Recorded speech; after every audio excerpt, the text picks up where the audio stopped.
আজও দেরি হয়ে গেল অর্ধেন্দুবাবুর। ইদানিং রোজই এরকম দেরি হয়ে যাচ্ছে, ঘুম ভাঙতেই চায় না। সকালে উঠে হাঁটুতে আর গোড়ালির নিচে অনেকক্ষণ একটা আড়ষ্ট ব্যথা খুব দুর্ভোগে ফেলে। তারপর 12 ঘর, একখানা কলের 12আরি সংসার, বস্তির টালির ঘরে এ কাজ সে কাজ সেরে অর্ধেন্দুবাবুর বড্ড দেরি হয়ে যায়। আজও দেরি হয়ে গেল অনেকটা। ছাত্রের বাড়ি অনেকটা পথ হেঁটে যেতে হয়। রিকশায় গেলে নগদ 2 টাকা, তার চেয়ে হাঁটাই ভালো। ইদানিং বয়স তো আর কম হলো না, হাঁটার গতিও গেছে কমে, চোখের শক্তিও যেন এসেছে অনেকটাই কমে। ছাত্রের বাড়ি সকালে এই পড়ানোটুকু নানান দিক থেকে অর্ধেন্দুবাবুর ভারী প্রিয়। স্বামী স্ত্রী দুজনেই সান্যালবাবুরা ভদ্রলোক। পড়াতে গিয়ে কিছুক্ষণ পরেই ছাত্রের মা ঘরে এসে নিজের হাতে দিয়ে যান সুন্দর কাপ প্লেটে চা, সঙ্গে অন্তত 2খানা ভালো বিস্কুট।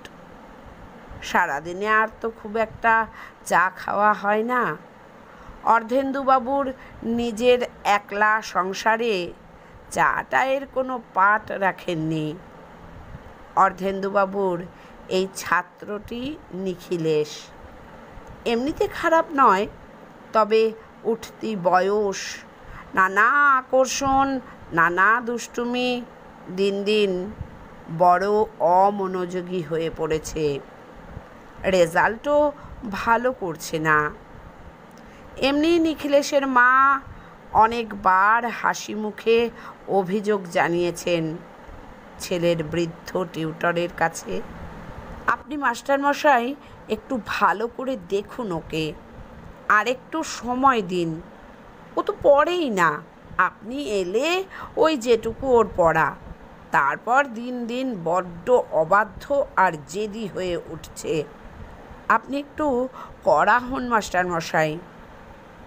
আজ মিত্তির পাড়ায় ঢুকেই অবনী ডাক্তারের চেম্বারে ঘড়িটা দেখলেন।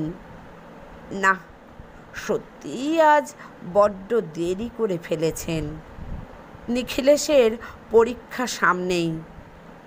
বারান্দায় চটিটা রেখে ঘরে ঢুকে অর্ধেন্দুবাবু বসলেন তার নির্দিষ্ট চেয়ারে।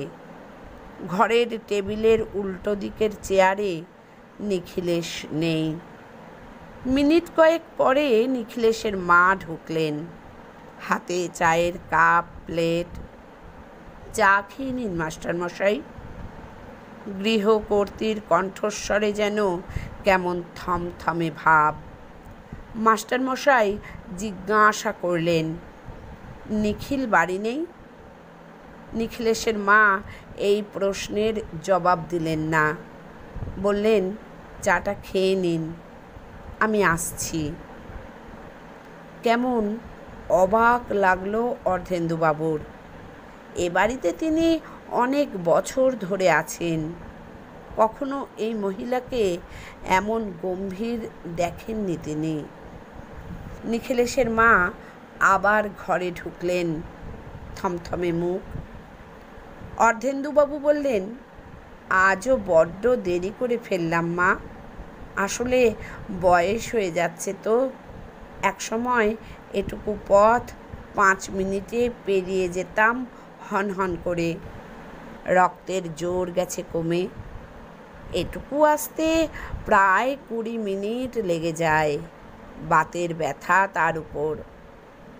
মাস্টারমশাই, এই নিন আপনার 1 মাসের টাকা। টাকা? এখন কেন? আজ তো সবে 10 তারিখ। এই তো 1 তারিখে মাইনে দিলে মা। উনি বলে গেছেন নিখিলকে আর আপনাকে পড়াতে হবে না, আপনি যথাসাধ্য করেছেন এতদিন। ওই নিজের বুদ্ধির দোষে গোল্লায় যাচ্ছে। ওর জন্য ওর বাবা একজন কড়া ধাতের ইয়ং মাস্টার জোগাড় করেছেন। আপনি ভুল বুঝবেন না, আপনি বৃদ্ধ হয়েছেন, শরীর চলছে না, আপনার এবার বিশ্রাম নেবার সময়। আপনি আসুন। যাই আমি, রান্নাঘরে অনেক কাজ পড়ে আছে। টাকাটা পকেটে নিয়ে নিন মাস্টারমশাই, আসবেন মাঝে মাঝে। মফস্বলের মিল ফ্যাক্টরি, এই আধা শহরে 9টার বাঁশি বাজছে। মিলের ভোরের শিফটের কর্মীদের এখন টিফিন হলো। রাস্তা জুড়ে এখন সাইকেল আর মানুষের ভিড়। কলকাতার অফিস বাবুরা উল্টো মুখে ছুটছেন স্টেশনে। কোলাহল, ভিড়, মিত্তির পাড়া এখন সরগরম।